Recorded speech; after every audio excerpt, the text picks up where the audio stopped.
গল্পের ভিড়ে অরিজিনালস।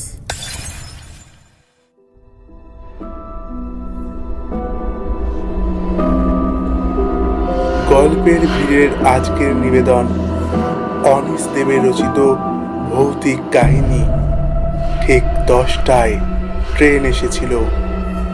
গল্প যেভাবে এগিয়েছে তা সম্পূর্ণ কাল্পনিক। দয়া করে কোনো রকম কুসংস্কারকে সাপোর্ট করবেন না। শুরু করছি আমাদের আজকের গল্প অনিশ দেবের রচিত ভৌতিক কাহিনী ঠিক 10টায় ট্রেন এসেছিল।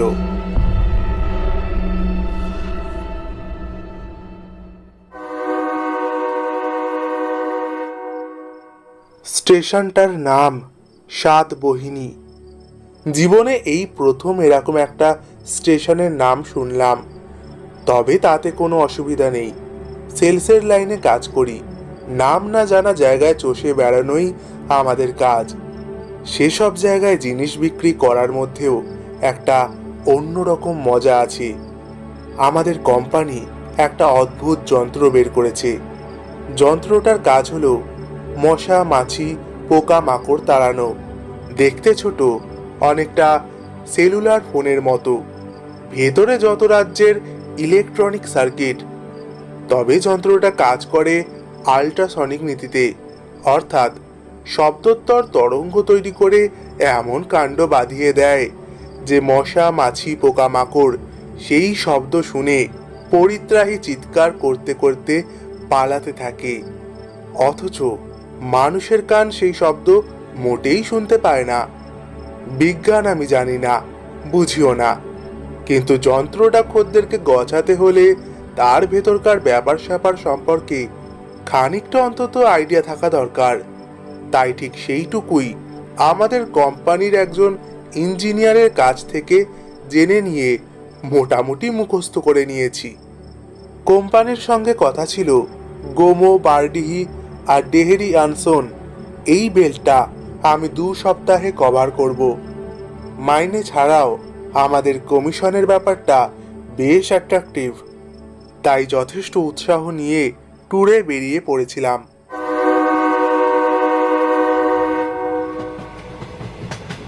প্রথমে হাওড়া থেকে চলে গেছি গোমো জাংশন, সেখানে দিন 5 কাজ করেছি।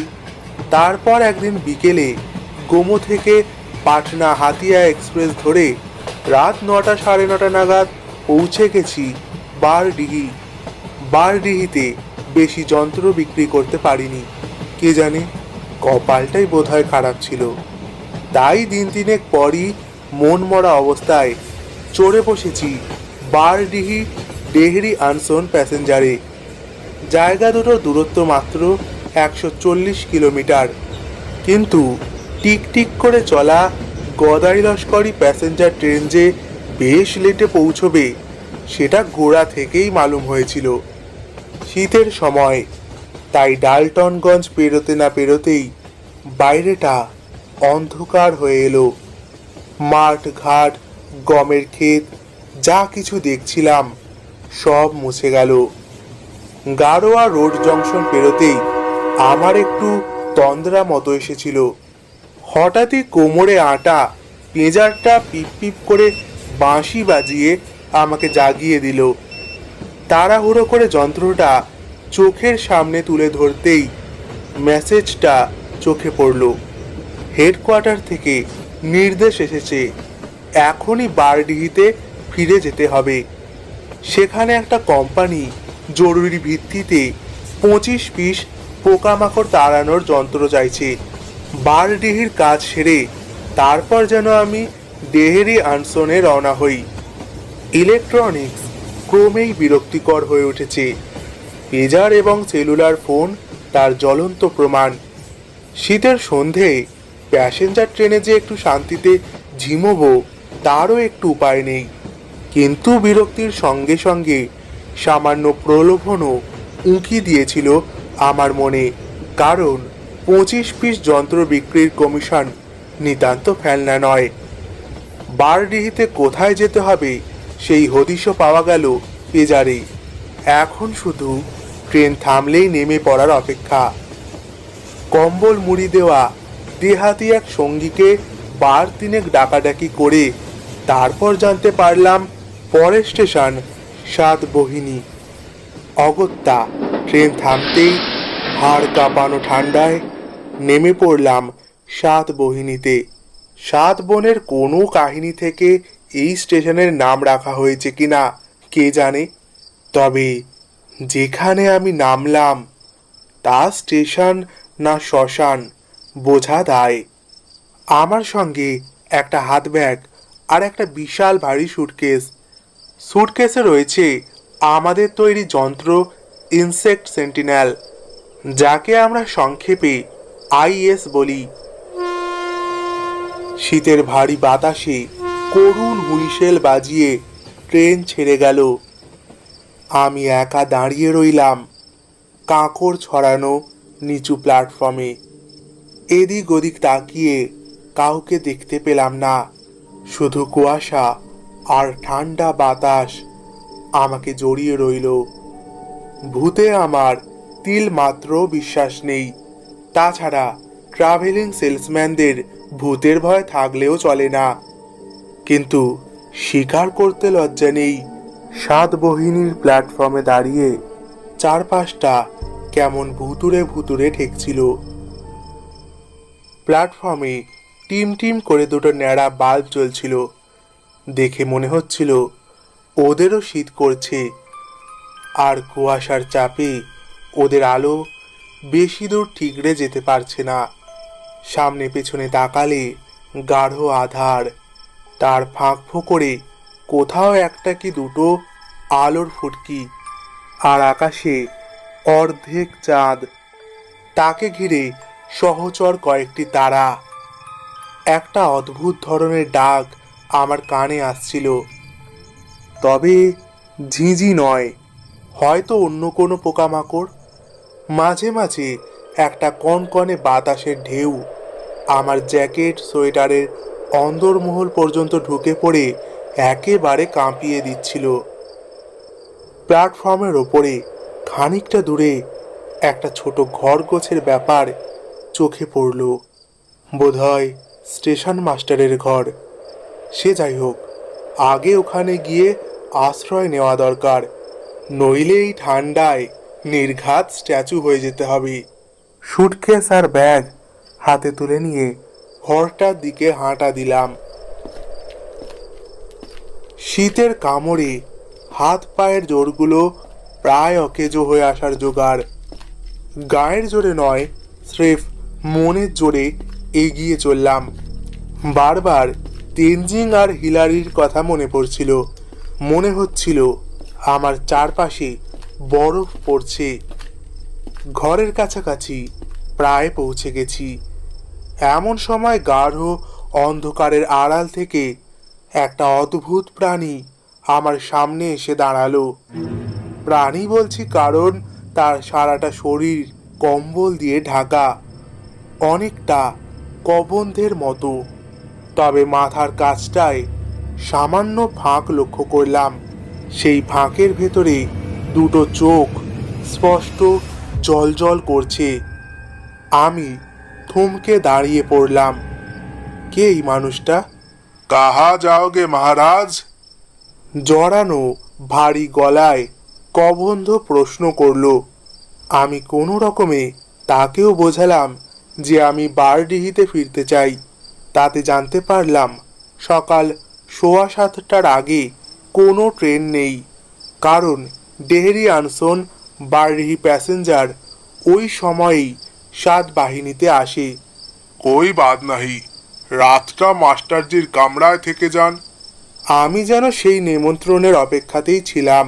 সুতরাং আর এক মুহূর্ত সময় নষ্ট না করে ঢুকে পড়লাম মাস্টারজির ঘরে। আমার কবন্ধ চেহারার শুভাকাঙ্ক্ষী তখনও জড়ানো গলায় দেশোয়ালি গান গাইছে। ভেজানো দরজা ঠেলে ঘরে ঢুকতেই কেমন অদ্ভুত একটা শিহরণ খেলে গেল আমার শরীরে। ঘরটা যেমন বিচিত্র তেমনই বিচিত্র ঘরের তিনজন মানুষ। জানি এরপর আমি যা বলবো সেটা হয়তো বিশ্বাস হওয়া কঠিন, কিন্তু আমার মিথ্যে বলার কোনো উপায় নেই। ঘরের ভেতরে ঢুকতেই আমার মনে হলো ঠান্ডাটা যেন বেশ কয়েক গুণ বেড়ে গেল। আজও মনে পড়ে ব্যাপারটাতে আমি বেশ অবাক হয়ে গিয়েছিলাম, কিন্তু পোড় খাওয়া সেলসম্যানের সহজাত স্মার্টনেসে অবাক ভাবটাকে চট করে সামলে নিলাম। তারপর ঘরে হাজির তিনজন মানুষের দিকে তাকিয়ে কাষ্ঠ হেসে ঢুকে পড়লাম ঘরের অন্দরে। তারপর দরজাটা আবার ভেজিয়ে দিলাম। চুন সুরকির গাঁথুনি দিয়ে তৈরি ঘরটা মাপে মাঝারি, হয়তো 10x15 হবে। ঘরের মাথায় টিনের চাল, সেখান থেকে একটা উলঙ্গ বাল্ব ঝুলছে। ভোল্টেজ কম থাকায় তার আলোটা কেমন লালচে দেখাচ্ছে। বাল্বের প্রায় গা ঘেঁষে ঝোলানো রয়েছে একটা বড় মাপের সিলিং ফ্যান। বাল্বটা ফ্যানের ওপর দিকটায় থাকায় ঘরের মেঝেতে আর দেওয়ালে ফ্যানটার বিচিত্র ছায়া পড়ছে। একটা ব্লেডের ছায়া ঘরের মানুষগুলোর গায়ের ওপর দিয়ে চলে গেছে দেওয়াল পর্যন্ত। ঘরের জানালা দুটো, কিন্তু ঠান্ডার জন্য দুটোই বেশ ভালো করে বন্ধ করে দেওয়া হয়েছে। ঘরের বাঁদিক ঘেঁষে বেশ বড় মাপের চৌকো কাঠের টেবিল, তার একদিকে একটা সাবেকি চেয়ার, তার পাশেই একটা যন্ত্র রাখা আছে, বোধহয় খবর পাঠানোর টরে টক্কা যন্ত্র। টেবিলে বেশ কিছু কাগজপত্র দাঁই করে রয়েছে, তারই মাঝে একটা বড় মোমবাতি দাঁড় করানো, আর টেবিলের শেষ প্রান্তে একটা কালো রঙের ধুলো পড়া টেলিফোন। চেহারা দেখে মনে হয় না গত 5 বছরে ওটা কখনো বেজে উঠেছে। টেবিলের এপাশে আরও দুটো চেয়ার, কাঠ প্রেক আর টিনের পাত দিয়ে যথাসাধ্য তাপ্পি মারা। তারই একটার হাতলে একটা নস্যি রঙের কম্বল ভাঁজ করে রাখা। কম্বলের কাছাকাছি কয়েকটা মশা উড়ছে, পিনপিন করে শব্দ হচ্ছে। ঘরে তিনজন মানুষ এক কোণে গোল হয়ে দাঁড়িয়ে নিজেদের মধ্যে চাপা গলায় কথা বলছিল। তাদের ঘিরে সিগারেট অথবা বিড়ির ধোঁয়া উঠছিল। আমার কাষ্ঠ হাসির উত্তরে একজন উষ্ণ অভ্যর্থনা জানালো আমাকে, आइए साहब आइए, बेफिक्र रहिए, ট্রেন বিলকুল টাইম পে আ যায়গি। কথায় বোঝা গেল এই ঘরটা বেশ কিছুদিন ধরেই ওয়েটিং রুমের ভূমিকা পালন করছে, দিনে না হোক অন্তত রাতের বেলায়। নইলে আমাকে দেখা মাত্রই ট্রেন সময় মতো এসে যাবে, এ কথা ঘোষণার মানে কি? শীতের প্রকোপ বেড়ে উঠতেই বেশ খানিকটা অবাক হয়েছিলাম, কিন্তু তার চেয়েও বেশি অবাক হলাম ঘরের মানুষগুলোকে দেখে। আগেই বলেছি, ভূতের ওপরে আমার বিন্দু মাত্র আস্থা নেই, আর এই তিনজনকে দেখে মোটেই চোর ডাকাত বলে মনে হচ্ছিল না। কিন্তু তা সত্ত্বেও আমি অবাক হলাম, কারণ তিনজনের পোশাক আশাক একেবারে 3 রকমের। মানে দেখে বোঝাই যাচ্ছিল এই তিনজনের শিক্ষা দীক্ষা, রুচি, সচ্ছলতা এসবের মধ্যে কোনো মিলই নেই। অথচ ওরা তিনজন কাছাকাছি গোল হয়ে দাঁড়িয়ে বেশ ঘনিষ্ঠভাবে কথা বলছে।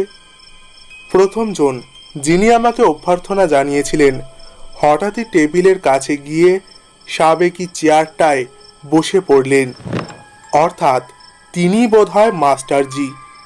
তার পরনে গরম কাপড়ে তৈরি কালচে রঙের প্যান্ট, গাঢ় সবুজ সোয়েটারের ওপরে ঘন নীল রঙের প্রিন্স কোট এঁটে বসেছে। চেহারা মোটার দিকে হওয়ায় কোটটা মধ্যপ্রদেশ বরাবর যথেষ্ট ফুলে রয়েছে। কোটের পকেট থেকে উকি মারছে দোমড়ানো কোচকানো একটা রুমাল, আর 2 আঙুলের ফাঁকে জ্বলন্ত সিগারেট। মাস্টারজির রং ময়লা, গলায় মাথায় মাফলার, গোলগাল মুখে বয়সের ভাঁজ, ঠোঁটের ওপরে কাঁচা পাকা ছাঁটা গোঁফ, ভুরু জোড়া প্রায় গোফেরই আত্মীয়। মাথার যেটুকু দেখা যাচ্ছে তাতে বোঝা যায় ভদ্রলোকের অবস্থা এরকম ইন্দ্রলুপ্ত।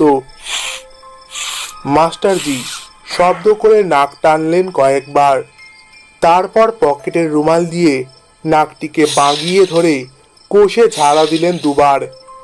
রুমাল পকেটে রেখে সিগারেটের দুটো টান দিয়ে একটু সামলে নিয়ে আমাকে হিন্দিতে বললেন, আরে বসেন বসেন, ও চেয়ার ঠোতে বসেন। হাতলে কম্বল ঝোলানো চেয়ারটিকে পেরিয়ে আমি পরের খালি চেয়ারটার কাছে গেলাম।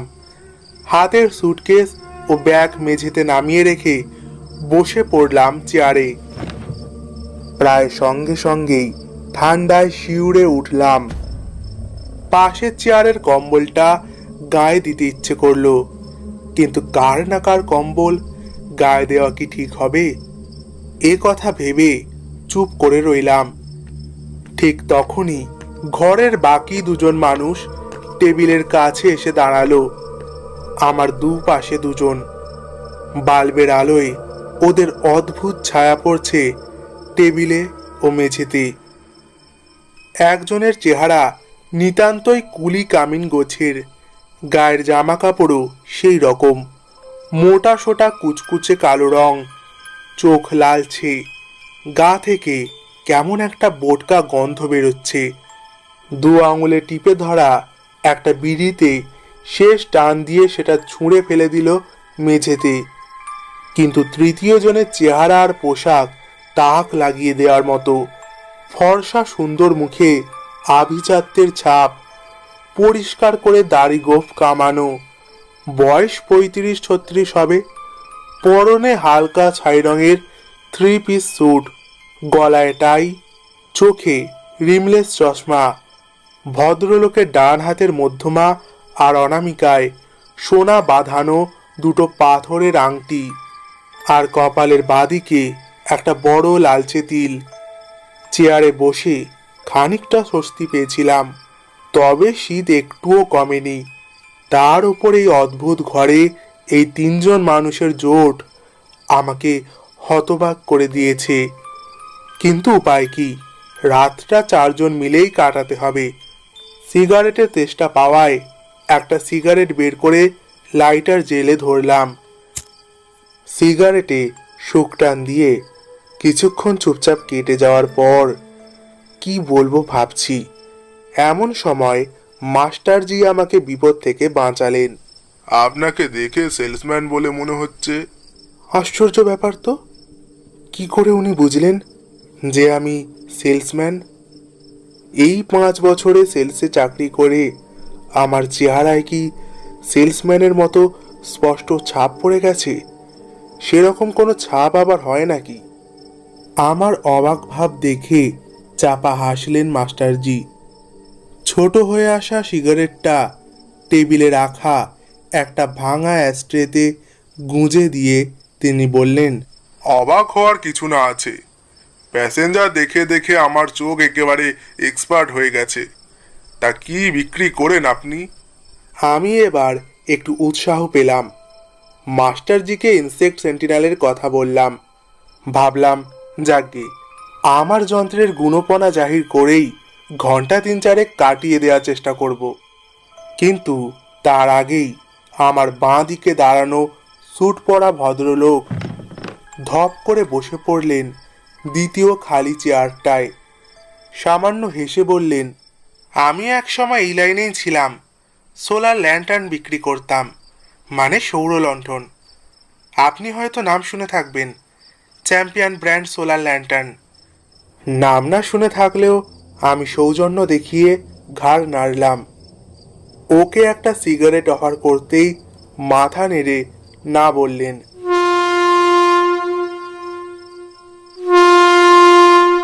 বাইরে ট্রেনের হুইসেল শোনা গেল। ঘটাংঘট শব্দ তুলে ঝড়ের বেগে ছুটে গেল কোনো এক্সপ্রেস ট্রেন।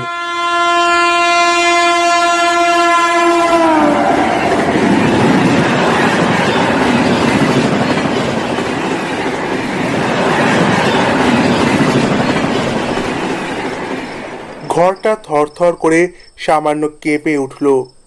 মাথার ওপরে বিশাল পাখাটা দুলে উঠল এপাশ ওপাশ।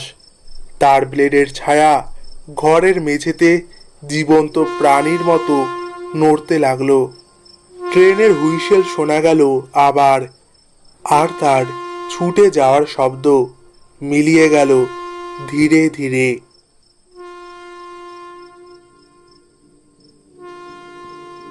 যতদূর আমি জানি, কোনো স্টেশন দিয়ে থ্রু ট্রেন পাস করাতে হলে সিগন্যাল সবুজ করে দিতে হয়।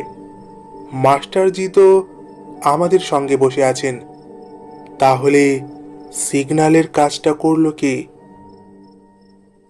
কন আবার করবে? জগমোহন। গোঁফের ফাঁকে হেসে বললেন মাস্টারজি। আমার পোর্টার। ভদ্রলোকের দেখি আশ্চর্য ক্ষমতা, না বলা প্রশ্নও দিব্যি টের পেয়ে যান। আমি কৌতূহলের নজরে তাকে জরিপ করলাম, কিন্তু অস্বাভাবিক কিছুই চোখে পড়ল না। জগমোহন নিশ্চয়ই প্ল্যাটফর্মে দেখা কম্বল মুড়ি দেওয়া সেই কবন্ধ। আর এখন আমার ডান দিকে জবুথবু হয়ে দাঁড়িয়ে আছে তারই কোনো ভাইরা ভাই। এই লোকটার পরিচয় এখনো আঁচ করতে পারিনি।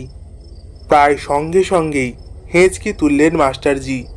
রুমাল বের করে বেশ জোরে নাক ঝেড়ে বললেন, এ হলো রামাইয়া, গ্যাংম্যান। মানে এক সময় গ্যাংম্যান ছিল, বছর চারেক হলো চাকরি ছেড়ে দিয়েছে। কাছাকাছি ঝোপড়িতে থাকে, মাঝে মাঝে আমার সঙ্গে গল্প করতে চলে আসে, এই বীরজবাবুর মতন। কথা শেষ করে ফিটফাট প্রাক্তন সেলসম্যানের দিকে হাত দেখালেন মাস্টারজি। ভদ্রলোক হাত জোর করে নমস্কার জানালেন আমাকে। আমার নাম ব্রিজমোহন শ্রীবাস্তব। আমিও প্রতি নমস্কার করে নিজের পরিচয় দিলাম। আমাদের গল্পগুজব চলতে লাগলো, আর মাঝে মাঝে সিগারেট। আমি ভাঙা ভাঙা হিন্দিতে কাজ চালাচ্ছিলাম।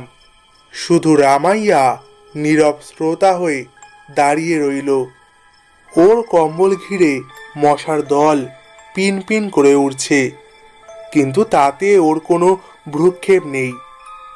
কথাবার্তার ফাঁকে একবার হাত ঘড়ি দেখলাম, সবে 9:30। সেটা লক্ষ্য করে মাস্টারজি বললেন, এর মধ্যে ঘড়ি দেখছেন? আপনার ট্রেন তো সেই সকালে। ব্রিজমোহন শ্রীবাস্তব হাসলেন সে কথা শুনে। বললেন, এর মধ্যেই বোর হয়ে গেলেন? আমাদের বোর হলে চলে না। আমাদের ট্রেন আসবে সেই রাত 10টায়। আমাদের মানে কাদের? ব্রিজমোহনের সহযাত্রী কি আর কেউ রয়েছেন? তাছাড়া রাত 10টায় কোন ট্রেনই বা আসবে? একটা শীতের ঢেউ পাক খেয়ে গেল আমাকে ঘিরে। শ্রীবাস্তবের মুখ চোখ কেমন অদ্ভুত লাগছিল আমার। যখন উনি কথা বলছেন, হাসছেন, তখন সবকিছু ঠিকঠাক মনে হলেও ওর চোখ জোড়ায় কোনো রকম ছায়া পড়ছে না। চোখ দুটো যেন মরা কই মাছের মতো তীক্ষ্ণ, অথচ প্রাণহীন। হঠাৎই আমার কোমরের কাছ থেকে পিপ পিপ শব্দ উঠল। আবার সেই হতচ্ছাড়া পেজার। দেখি এবার কি খবর পাঠালো হেডকোয়ার্টার। শ্রীবাস্তব এবং মাস্টারজি প্রায় একই সঙ্গে বলে উঠলেন, কি পেজার নাকি? আমি মাথা নেড়ে বললাম, হ্যাঁ হ্যাঁ, এই হয়েছে একটা পেজার। তারপর যন্ত্রটা কোমর থেকে খুলে নিয়ে ধরলাম চোখের সামনে। মেসেজ রিসিভ করতে গিয়ে অবাক হলাম। কোথায় মেসেজ? শুধু সারি সারি জিজ্ঞাসা চিহ্ন ফুটে উঠেছে পেজারে। বহু চেষ্টা করেও ওই অদ্ভুত মেসেজ আমি পাল্টাতে পারলাম না। মাস্টারজির টেবিলের ওপারে আমার ঠিক উল্টো দিকে বসে আছেন। পেজারের মেসেজ কোনো মতেই ওর দেখতে পাওয়ার কথা নয়, কিন্তু উনি গলা খাঁকারি দিয়ে বললেন, ইলেকট্রনিক যন্ত্রপাতি কখন যে কি করে বসে কোনো বিশ্বাস নেই। তবে ওই জিজ্ঞাসা চিহ্নই জীবনের সার কথা। তুলসীদাস বলে গেছেন, মায়া ছায়া একসি, বিড়লা জানে কই, বক্তাকে পাছে লাগে, সম্মুখ ভাগে সোয়ে।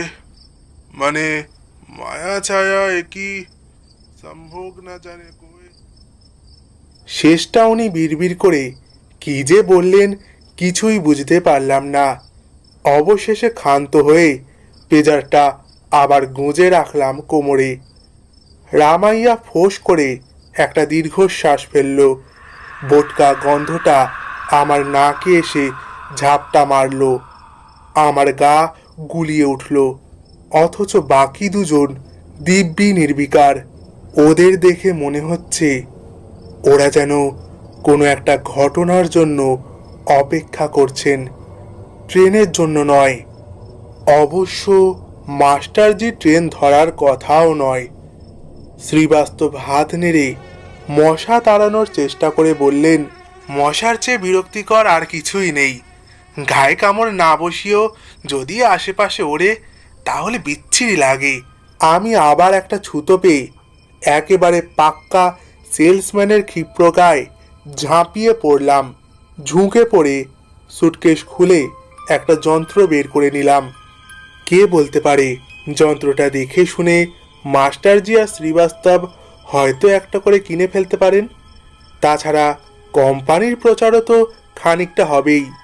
একটা আইএস মাস্টারজির টেবিলে রেখে যন্ত্রটার গুণাগুণ সম্পর্কে 7 কাহন বক্তৃতা দিতে শুরু করলাম।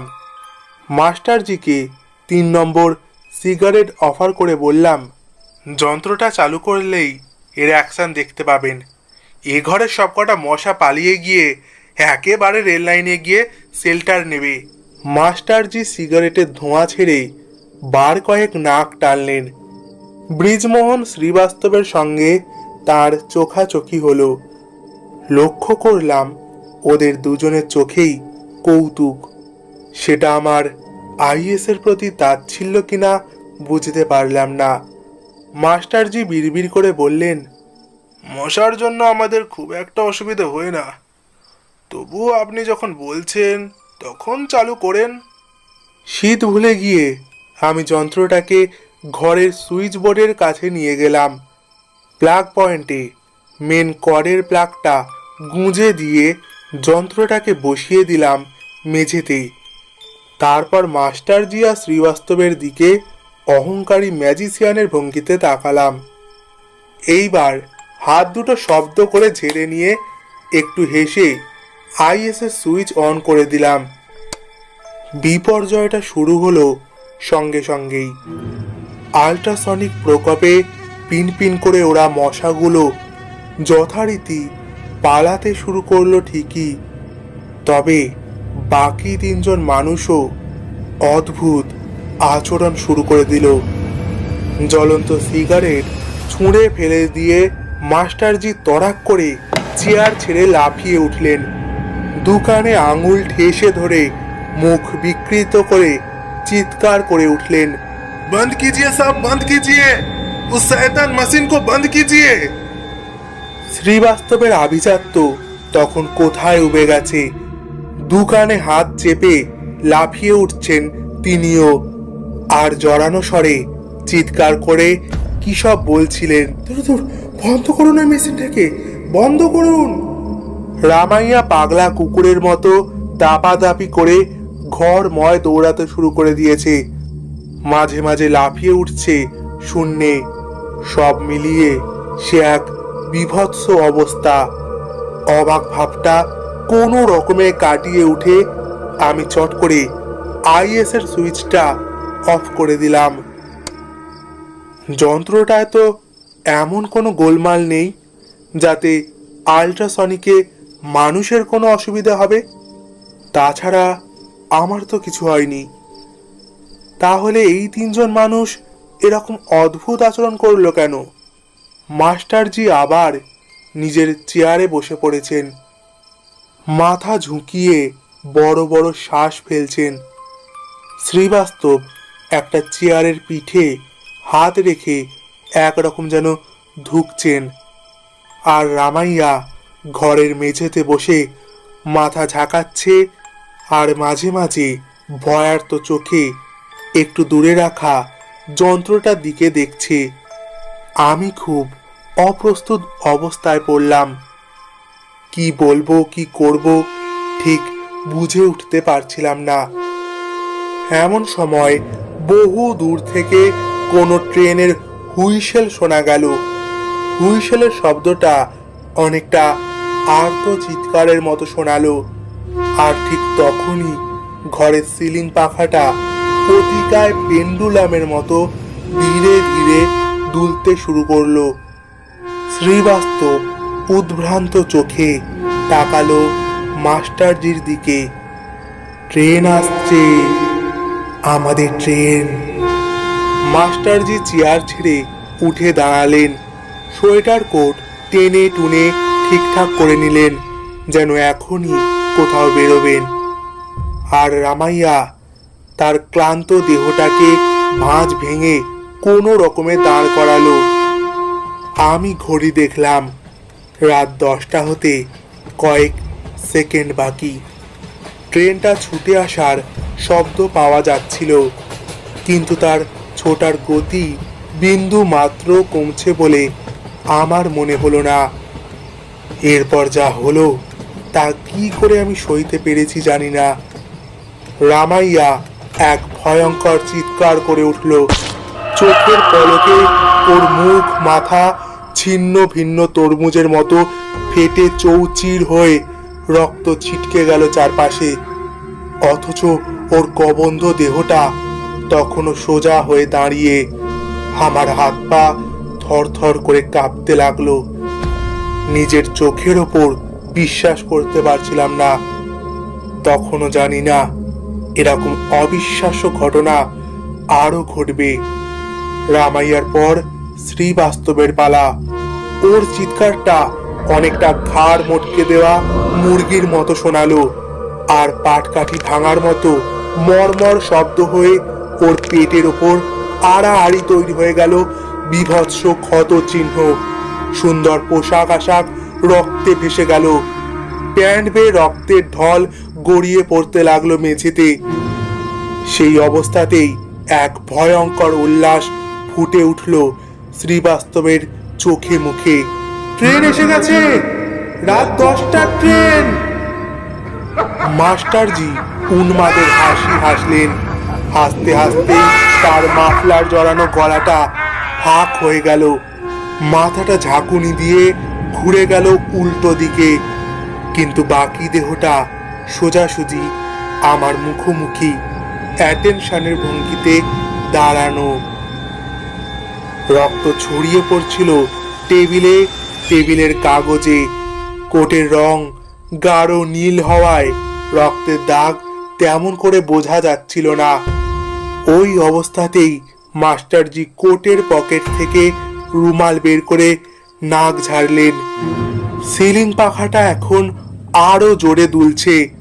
ওটার ব্লেডের ছায়া খেলা করে যাচ্ছে আমাদের চারজনের গায়ের ওপর।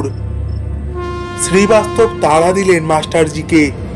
তারপর আমার বিহ্বল চোখের সামনে তিনটে রক্তাক্ত ক্ষত বিক্ষত মানুষ হাত ধরাধরি করে বেরিয়ে গেলেন ঘরের বাইরে। ট্রেনের শব্দটা তখন প্ল্যাটফর্মে ঝড় তুলেছে। চলে যাওয়ার সময় মাস্টারজির পিঠটা আমি দেখতে পাচ্ছিলাম, আর দেখতে পাচ্ছিলাম পিঠের দিকে ফেরানো তার মুখ। সেখানে নানা জায়গায় রক্তের ছিটে, আর প্রশান্ত ভঙ্গিতে দু চোখ বোঝা। মাস্টারজির ঠোঁট নড়ে উঠল। মায়া ছায়া একসি বেলা জানে কই। ওরা তিনজন প্ল্যাটফর্মের ওপর দিয়ে তীরের মতো ছুটে গেলেন রেল লাইনের দিকে। অন্ধকারে ওদের আর দেখা গেল না। ট্রেনের চাকার শব্দ রাতের অন্যান্য শব্দের গলা টিপে ধরল। বুক ফাটানো, রক্ত হাড় হিম করা আর্ত চিৎকার করে উঠল ছুটন্ত ট্রেনের হুইসেল। তারপর তারপর সব চুপচাপ। শীতের বাতাস আর মশার পিনপিন শব্দ ঘিরে ধরেছিল আমাকে। তার একটু পরেই বোধহয় আমি ঘরের দরজার কাছে টলে পড়ে গিয়েছিলাম।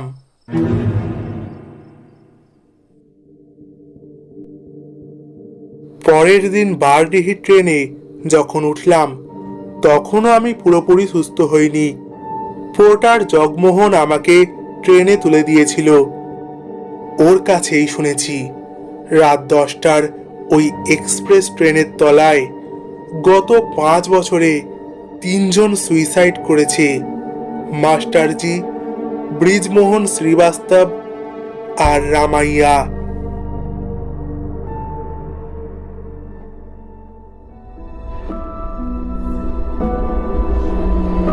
এতক্ষণ আপনারা শুনছিলেন অনিশ দেবের রচিত ভৌতিক কাহিনী ঠিক 10টায় ট্রেন এসেছিল।